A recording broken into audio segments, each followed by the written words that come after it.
À la tête d'une ONG, Action des jeunes pour la citoyenneté et la démocratie en Afrique. Oui. Madame, bonsoir. Bonsoir. Merci beaucoup d'avoir accepté notre invitation. Merci à vous. Je disais que vous êtes un visage célèbre parce que le sommet de Montpellier vous a rendu célèbre. On a tous en mémoire cet échange à bâton rompu avec le président français Emmanuel Macron. Oui. Pour l'anecdote, ça va? Vous vous êtes remis de cet épisode-là? Ah oui, c'était une belle expérience. C'était une belle expérience. Il y avait beaucoup de pression, ça je l'avoue, parce que c'était un exercice quand même assez important. C'était une première. Que le sommet Afrique-France se fasse de ce format et surtout mettre les jeunes, des acteurs de la société civile au cœur des discussions. Aussi, il y avait des inquiétudes. Est-ce que le débat va être vraiment un débat franc? Est-ce que ça va être un dialogue direct? Est-ce que ça va être un dialogue équilibré? Mais oui, ça s'est passé de manière la plus courtoise, on pense. Hein. Et aussi, les débats ont vraiment été francs. Et des choses qu'on avait à dire, on les Mais vous savez que tout ça a été un peu battu en brèche après, parce que des informations ont fusé, comme quoi vous avez été préparé, calibré, et que Macron, en fait, savait à peu près ce que vous allez lui dire et qui allait lui dire quoi. Et on vous a même demandé de jouer ce rôle-là. Est-ce que vous... C'est ce qui est complètement faux, en fait. C'est complètement faux et... Peut-être pour vous. Très... Non, c'est complètement... Oui, pour moi, parce que moi j'étais là, j'y ai participé. Parce qu'il y a certains qui ont reconnu avoir été préparés. Du tout, personne n'a reconnu. Et d'ailleurs, que ce soit les interviews, que ce soit Cheikh Fall ou Elda de Burkina, personne n'a dit ça. En fait, c'est des gens qui ont fait ces imaginations. Non, on a rencontré, je vais vous dire... Il y a eu une préparation. Je vais vous dire, on a rencontré le président Emmanuel Macron avant le sommet, et ça, c'est pas quelque chose qu'on a caché. Et cette rencontre était voulue par nous, parce qu'il fallait qu'on comprenne d'abord le format du sommet et pourquoi les chefs d'État ne sont pas là et pourquoi c'est nous qui sommes là, ainsi de suite. On avait beaucoup de questions et ces réponses-là, on avait besoin de ça et on a demandé de rencontrer le président de la République. Et à cette rencontre du président de la République, c'était des questions directes. Et là, il y a eu cette discussion où Elda de Burkina a dit que monsieur le président, si la relation entre l'Afrique et la France était une marmite, cette marmite, elle est sale. Et le président lui a dit oui, mais si la marmite est sale, moi, je ne suis pas chargé de laver cette marmite. C'est la seule chose qui a été dite à l'Élysée, qui est revenue à Montpellier. Oui. Et donc, du coup, quand on a interviewé les amis qui étaient avec nous, qui ont dit que oui, effectivement, on a parlé de la marmite à l'Élysée avant Montpellier, certains ont pris ça pour dire, ah, oui, oui, c'était déjà préparé. Non, ça a créé l'amalgame, mais ce n'était pas le cas. Et d'ailleurs, c'est à cause de la réponse du président qu'on a décidé de revenir sur la marmite pour voir s'il aura le courage de revenir sur ce qu'il avait dit à l'Élysée pour dire que lui n'est pas chargé de laver cette marmite. Donc c'est la seule discussion, c'est-à-dire c'est le seul terme qui a été utilisé à l'Élysée qui est revenu à Montpellier. Et ça a été fait exprès pour lui montrer que s'il a le courage de revenir encore là-dessus pour dire que lui, il n'est pas chargé de laver cette marmite. Donc là, il est très important que les gens le comprennent. Il n'y a eu aucune préparation. La seule préparation qui a eu lieu, ça, c'était entre nous. Parce qu'il fallait qu'on s'accorde sur les défis. Nous venons des pays différents. Nous n'avons pas les mêmes réalités socio-culturelles avec la France. C'est-à-dire la réalité que le Mali a avec la France est différente de la réalité que le Kenya a. Et il ne fallait pas que nous, en tant que jeunes Africains, qu'on aille se contredire. Donc, il y a eu cette préparation entre nous 11. Normal. Donc, ça, c'est entre nous. Mais aucune préparation, ni avec les équipes de l'Élysée, ni avec le président, ni avec aucune autre entité. Okay, passons là-dessus. Aucune préparation, mais une sélection. Vous avez été sélectionné. Oui. Comment vous vous retrouvez là-bas? C'est bien la France qui a décidé qui venait et qui venait pas. Alors, ça aussi, c'est complètement faux. Par exemple, il y a des gens qui disent oui, c'est la France qui les a choisis. Non? Moi, par exemple, j'ai été contacté par Achille Bembe.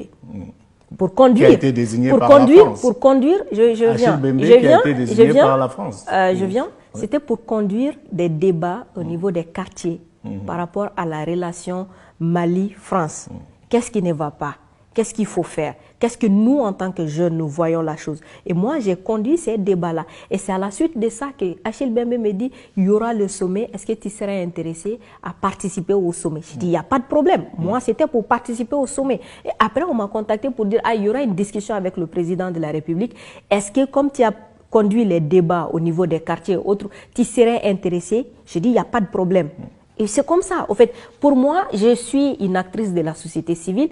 Je ne suis pas à la solde d'un partenaire. On va en revenir. Mais non, je viens là-dessus, au fait, pour dire que moi, je suis assez légitime pour porter ma propre voix et pour porter la voix de ceux qui vivent la situation.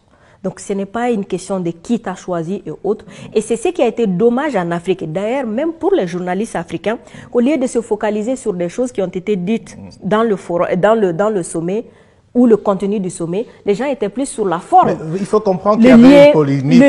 Il y avait une polémique légitime parce que le rapport d'Achille Bembe a amené à se poser des questions sur un certain nombre de points et autre chose, c'était quelque chose de totalement inédit. Le président français était un président d'un État légitime. Il décide sur la base de quoi? De discuter avec les sociétés civiles. Les chefs d'État parlent entre eux, en principe. Donc il faut comprendre que la manière dont le sommet a été pensé, préparé, a dû oui, mais ça c'est très normal. Ça c'est très normal et c'est des interrogations légitimes. Parce, par exemple, nous-mêmes on avait ces interrogations. Voilà pourquoi je vous ai dit qu'on a demandé même à rencontrer le président parce qu'on avait beaucoup de questions dont on n'avait pas les réponses.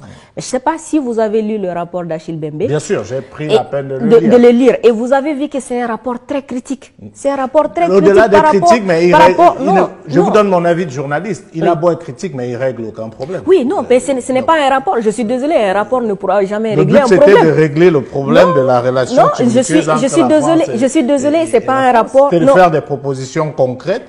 Comment on fait pour régler les problèmes? Ouais, sans jouer à l'avocat du diable, je pense que dans le rapport, il y a beaucoup de propositions. Mais encore une fois, ce n'est pas un rapport qui va régler un problème. Le problème est résolu avec la volonté politique, avec des actions politiques, avec des actions concrètes sur le terrain. Sur le terrain. Pas que si le rapport n'est pas très bon à la base. Non, pas que sur le rapport. Je ne pense pas qu'on puisse. Non, je pense pas qu'on puisse juger le rapport d'Achille Bembe pour dire que c'est un rapport mauvais. Moi, j'ai lu le rapport. Il est au moins biaisé. J'ai lu le rapport, je ne dirais pas ça, j'ai lu le rapport. Je trouve que c'est un rapport qui est assez critique et qui décrit la situation telle qu'elle est. Maintenant, c'est aux autorités d'avoir le courage nécessaire de changer les situations. Ce n'est pas un rapport. On peut avoir un rapport, on peut même signer des conventions, on peut même avoir des lois, mais ce n'est pas en soi qui va changer des choses. C'est les actions concrètes qui vont changer les choses. D'accord. Revenons maintenant à votre pays, le Mali. On est là, effectivement, dans cette situation particulière. Vous avez dit tout à l'heure que vous n'êtes à la solde de personne, vous travaillez, vous dirigez une ONG. Une ONG a besoin de moyens. Qui vous finance? Alors nous, d'abord, notre premier moyen de financement, c'est des fonds propres. Chaque membre de l'organisation doit payer une cotisation, cotisation annuelle. Actuellement, nous sommes à 20 500 personnes. Nous avons 200 CLAC. Les CLAC, c'est le club d'action citoyenne de la JICAD. Donc nous avons des clubs dans 200 communes, 80% en milieu rural. Nous intervenons dans les 20 régions administratives du Mali. Donc le premier niveau d'abord de collecte des fonds de la JICAD, c'est d'abord les cotisations annuelles. Et en plus de ça aussi, on met en location, on a une sonorisation qu'on met en location et en même temps, on met en location aussi nos salles et on fait des prestations, notamment des sessions de formation, de facilitation et autres. Ça, c'est le premier niveau de mobilisation de ressources.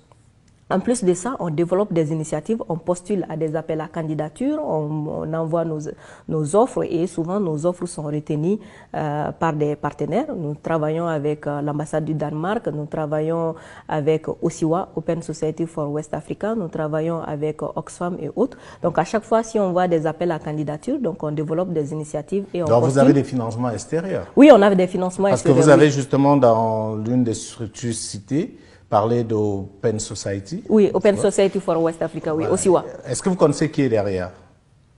Comment ça, qui est derrière? Qui est derrière Open Society? Dire que c'est pour les Américains et que voilà, c'est ça? Oui, je veux dire, vous savez d'où ça vient, parce qu'il y a beaucoup de ramifications en Afrique, des ONG qui reçoivent des financements. Peut-être que vous ne savez pas la base, où est-ce que ça commence? Comme je l'ai dit, s'il y a des appels à candidature, on développe des initiatives, on postule. En fait, ce n'est pas les partenaires qui nous disent il faut que vous fassiez ça, ainsi de suite. C'est nous qui développons nos initiatives et on postule. Et si nos initiatives sont retenues, on a ces subventions, on les met en œuvre. D'accord. Alors, actuellement, quelle est votre position par rapport à la situation de votre pays? On est dans une transition et il y a un débat qui fait rage sur la durée de cette transition-là, etc.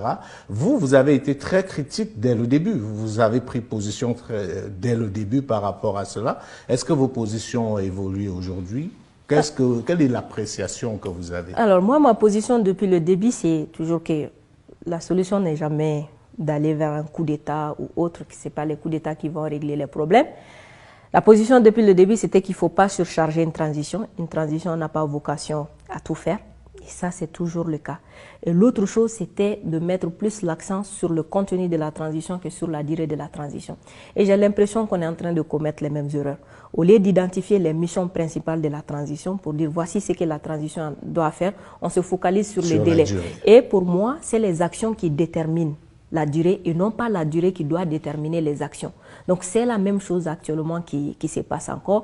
On est en train de se focaliser sur une durée et autre sans pour autant identifier la priorité de cette transition. Quels doivent être les axes prioritaires pour la transition et qui vont quand même être déroulés pendant le délai qu'on va se fixer. Mais aller sur un délai et maintenant revenir pour décider qu'est-ce qu'on va faire, on va toujours être dans la même situation. Mais pourquoi est-ce qu'on n'écoute pas des positions comme les vôtres? Parce que ce que vous dites est tellement pertinent. Vous me permettrez d'y apporter une appréciation, parce qu'on a vu partout en Afrique des transitions qu'on a fait à l'emporte-pièce qui n'ont réglé aucun problème, qui parfois ont plus aggravé. Mais aujourd'hui, le problème avec la CEDEAO, c'est juste que la CEDEAO veut un délai, veut une date, alors que la date ne va pas régler le problème. Si on dit qu'il y a des élections dans 3 semaines, c'est pas sûr qu'après l'élection, le Mali sera debout. Pourquoi est-ce que ce discours que vous avez ne prospère pas, selon vous?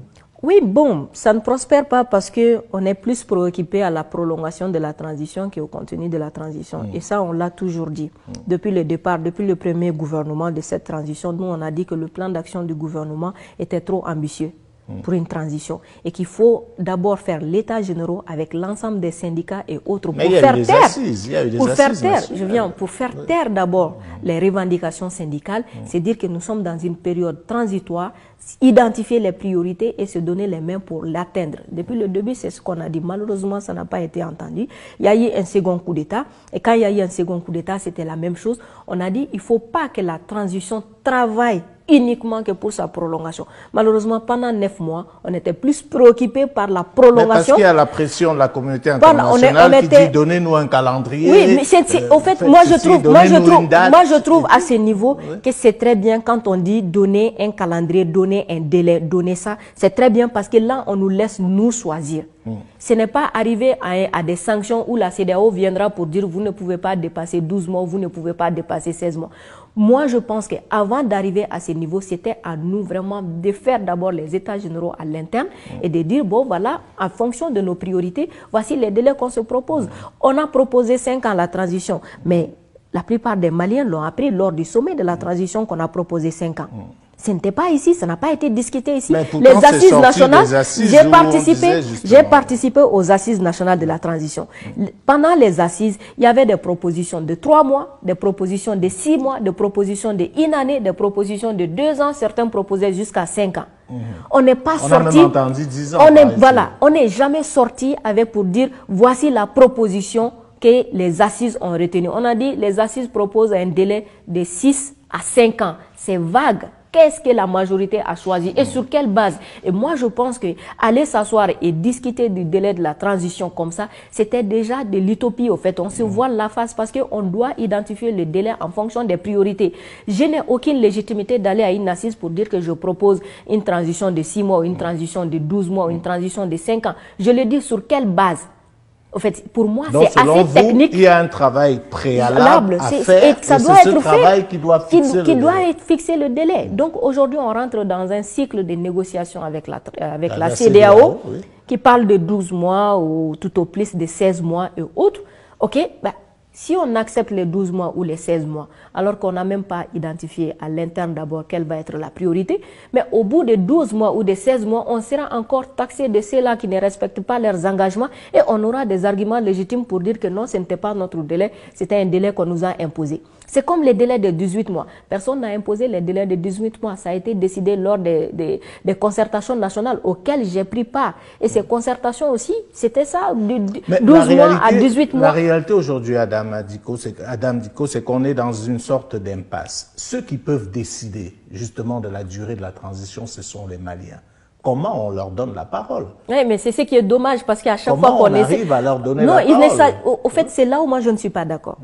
Je ne pense pas que ça soit à l'ensemble des Maliens qui doivent décider. Qui détiennent la souveraineté non, moi je pense que c'est les autorités. Oui, mais c'est les autorités. En fait, l'aspect technique de la chose, c'est les autorités. Aujourd'hui, on ne peut pas dire, si c'est ça, on va organiser un référendum pour demander aux Maliens qui sont d'accord, qui ne sont pas d'accord pour ce délai. Mais si c'est ça, mais il faut retourner à l'ordre constitutionnel. Aujourd'hui, c'est aux autorités de la transition. Les autorités de la transition, avant de faire un coup d'État, n'ont pas demandé l'avis des Maliens et autres. C'est aux autorités de la transition d'assumer. Ils ont vu les Maliens dans la rue. Non, je ne pense pas. Je ne pense pas que si le pays était calme, si le pays était géré à peu près normalement, je suis pas sûr qu'il y aurait mais je ne pense pas que quelque part on ait écrit dans notre constitution quelque part que si le nombre de manifestants atteint un certain nombre de seuils, il faut récupérer le pouvoir par les armes. Je ne pense pas, en fait. Donc aujourd'hui, c'est les autorités de la transition qui doivent assumer les responsabilités, mettre des techniciens au travail pour proposer un délai. Malheureusement, on a perdu assez de temps et aujourd'hui, il faut absolument il faut non seulement aller vite, mais aller bien et éviter les erreurs du passé. Et ne pas uniquement travailler pour comment chercher des moyens et des mécanismes pour prolonger la transition, mais plutôt comment trouver des moyens pour résoudre les problèmes et pour aller en profondeur et commencer ce processus de refondation. Et pour moi, la transition, c'est les 3 axes. C'est les réformes, c'est la sécurisation et c'est les élections. C'est les 3 axes. Selon vous, il faut quel temps pour ça? Parce que ça sont les priorités. Selon vous, c'est quoi la priorité immédiate? Et quel est, selon vous, je prends votre avis en tant que personne, le délai qui vous semble raisonnable pour régler ces préalables? Encore une fois, pour moi, c'est des actions qui vont déterminer les délais et non pas les délais. Pour moi, on va se focaliser sur les délais. Bien sûr, il faut donner un délai, mais il ne faut pas juste aller sur les délais. En fait, il faut que le délai soit basé sur des choses, sur des actions concrètes. Par rapport aux réformes, les réformes, il y a des réformes structurelles qu'on a dit qu'il est important et primordial d'aller rapidement vers ces réformes-là, que ce soit la réforme constitutionnelle, que ce soit la réforme du système électoral, que ce soit la réforme du système judiciaire. C'est des choses dont les Maliens ont besoin aujourd'hui. Il faut aller rapidement vers ça. Et ça, on n'a pas besoin de 2 ans, 3 ans pour y arriver. Il y a déjà eu des tentatives de modification de la Constitution. On sait déjà quels sont les articles dans la Constitution qui posent problème. Il y a déjà des technocrates, des techniciens qui sont là. Qu'on les mette au travail, au fait, qu'on fasse moins de discours, mais plus d'actions. Par rapport à la sécurisation du pays, ça s'est fait déjà. Mais c'est dire que la sécurisation du pays, c'est un processus, au fait. La sécurité n'a jamais été quelque chose, bon, on se lève un beau jour pour dire, ok, aujourd'hui c'est bon, on a terminé avec la sécurité. Non, c'est un processus. Ça ne s'arrête jamais. Tant que la vie de la nation est en cours, la sécurisation du pays est toujours en cours. Et organiser des élections. Quoi qu'on fasse, on doit organiser les élections parce qu'on est dans la démocratie, on est dans un système démocratique.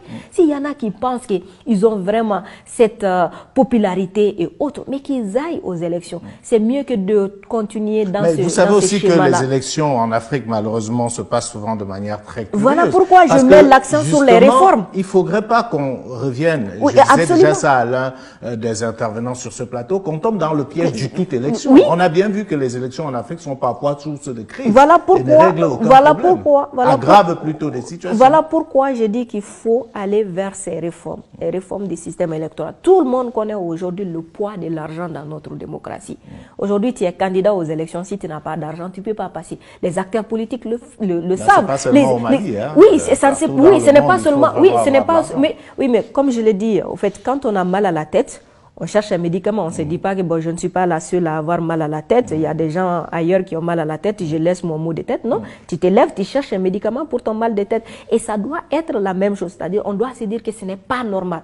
Parce qu'en disant que ça se passe ailleurs, souvent on a tendance à le normaliser. Alors que ce n'est pas normal, ce poids de l'argent dans notre système électoral. Ce n'est pas normal, cette corruption et autres dans notre système électoral. Et on peut le changer. Et c'est le moment de le changer. La transition, c'est aussi une opportunité d'aller vers des réformes parce que ceux qui sont à la commande de l'État, notamment que ce soit le président, le gouvernement ou le CNT, n'ont pas vocation à être candidats aux prochaines élections. Donc ils ont tout intérêt à ce que les élections qui vont venir soient des élections les plus transparentes, les plus participatives. Donc on a tout ce qu'il nous faut pour aller vers ces réformes. Mais il ne s'agit pas seulement de dire que les réformes sont pertinentes, les réformes sont nécessaires. Il faudra un moment passer à l'action. Et c'est ce qui manque, au fait. Aujourd'hui, c'est cette volonté politique de passer à l'action qui manque. Sinon, ce n'est pas les priorités qui manquent, ce n'est pas l'urgence qui manque, ce n'est pas les moyens et autres, mais c'est de passer à l'action. On va terminer par ça, parce que vous êtes sur le terrain, vous avez des équipes sur le terrain. C'est quoi le ressenti des Maliens avec qui vous discutez tous les jours? Comment est-ce qu'ils vivent aujourd'hui, notamment avec ces sanctions de la CEDEAO, vous qui avez des équipes un peu partout sur le terrain, quelles sont les informations qui vous remontent? Bon, déjà, il faut reconnaître que les sanctions de la CEDEAO ont été prises de telle sorte que ça puisse le moins affecter les citoyens directement, parce que certains éléments qui ont été épargnés des sanctions, notamment les produits alimentaires et autres, ont fait que tout de suite, on n'a pas senti les sanctions. Donc, du coup, en premier niveau, c'était quand même c'est comme une violation du Mali et c'est comme une injustice vis-à-vis du peuple malien par rapport à ces décisions de la CEDEAO. Et c'était plus un sentiment, ça a plus unifié, au fait, les Maliens. Les sanctions ont plus unifié les Maliens que ça les divise ou autres. Ils se sont sentis obligés d'être davantage parce que c'est comme, parce que c'est comme quand vous êtes dans une famille, vous avez des querelles, vous avez des divergences, mais quand vous êtes attaqué de l'extérieur, vous taisez toutes les divergences pour vous mettre ensemble pour faire face à ces défis ou à cette attaque extérieure-là. Donc, ça a donné cette impression. Mais de plus en plus, ça s'est fait sentir. Ça s'est fait sentir dans les tasses de la ménagère, ça s'est fait sentir sur les secteurs informels, et c'est arrivé à un moment où ça commence à être insoutenable de supporter un peu ces sanctions. C'est-à-dire, il y a eu un moment où c'était plus un sentiment de fierté, on s'en fiche, on sort de la CEDEAO, on va sortir de l'UEMOA, on va créer notre propre monnaie et autres. On était plus sur un pied de guerre. Mais de plus en plus, les discours se sont apaisés. Il faut négocier, il faut sortir de cette situation. Il y a des négociations il faut sortir de cette situation. Ça ne va pas, et ainsi de suite. C'est ça. Mais la situation réellement sur le terrain n'a pas changé. N'a pas changé. C'est-à-dire les défis auxquels les populations sont face, notamment les défis d'accès aux services sociaux de base et autres, sont toujours là, en fait. Ils continuent toujours. Oui, et on a besoin, il faut du temps pour régler aussi voilà, oui, mais on a besoin vraiment de faire taire un peu ces divergences pour faire face aux véritables problèmes. C'est comme dans une famille, on a des problèmes entre nous, mais quand on est attaqué de l'extérieur, on taise toutes les divergences pour faire face. Mais à un moment donné, il faudra faire face aussi aux défis. Il faudra se parler. Voilà, il faudra se parler et affronter la réalité. Alors, dernière question, est-ce que vous avez espoir? Est-ce que vous pensez que ce coup d'État était le dernier? Est-ce que vous avez vraiment espoir en votre pays? Parce que, rappelons-le, on est au Mali, c'est un pays chargé d'histoire pour l'Afrique. C'est le Mali des grands empires. Aujourd'hui, toute l'Afrique et le monde, j'ai envie de dire, regarde le Mali. Est-ce que vous avez espoir? Oui, j'ai espoir. Le travail que je fais me demande d'être optimiste. Si je ne suis pas optimiste, je ne pourrais pas le faire. J'ai carrément espoir. Je suis profondément optimiste par rapport à la situation de mon pays. Je pense que ces crises et autres vont plus aussi renforcer le Mali, les Maliens et autres. Et ça va nous permettre vraiment, si on parle vers des réformes, de savoir exactement ce qui ne va pas. Aujourd'hui, on le dit très souvent, la véritable plaie de notre gouvernance et même de notre pays, c'est sa justice. Comment aller vers une justice vraiment équitable, transparente et surtout une justice accessible à moindre coût aux citoyens et autres. Donc, quand on va arriver à régler ces véritables problèmes-là, c'est-à-dire on va rouler comme sur des roulettes. Maintenant, est-ce que ça va être la fin des coups d'État? Ça va dépendre des réformes. Si le système électoral actuel qu'on a ne change pas, si on va juste tenir les élections pour les tenir et élire des personnes qui doivent diriger 20 millions mais qui est élu avec moins de 1 million de personnes, je pense que les mêmes problèmes vont toujours revenir. Si on doit toujours gérer le pays sur la base du népotisme, du favoritisme, de la corruption et autres, je pense que les coups d'État vont toujours être là. Et si, tant qu'on ne va pas impliquer l'armée dans la protection de la République, mais aussi de la démocratie, tant qu'on va prendre l'armée comme une couche à part, qui n'est pas impliquée dans tout ce qui est promotion et consolidation de la démocratie, les coups d'État vont toujours venir. Parce que si à chaque fois que les civils doivent être en désaccord, que l'armée vienne récupérer le pouvoir et mettre de l'ordre, on aura toujours des coups d'État. Je pense qu'il est arrivé un moment où de repenser notre démocratie, de l'adapter à nos contextes et aussi à notre culture, mais surtout d'impliquer toutes les couches, que la démocratie ne soit pas seulement perçue comme quelque chose des politiciens, mais qu'elle soit perçue vraiment comme un mode de gouvernance qui doit intégrer l'ensemble des couches socio, politiques et professionnelles du pays. Madame Diko, merci. Merci à vous. Merci infiniment. Madame, Monsieur, merci à vous de nous avoir suivis. Prenons rendez-vous très prochainement sur Vox Africa, toujours ici dans le cadre de cette spéciale Mali. D'ici là, portez-vous bien. Bonsoir.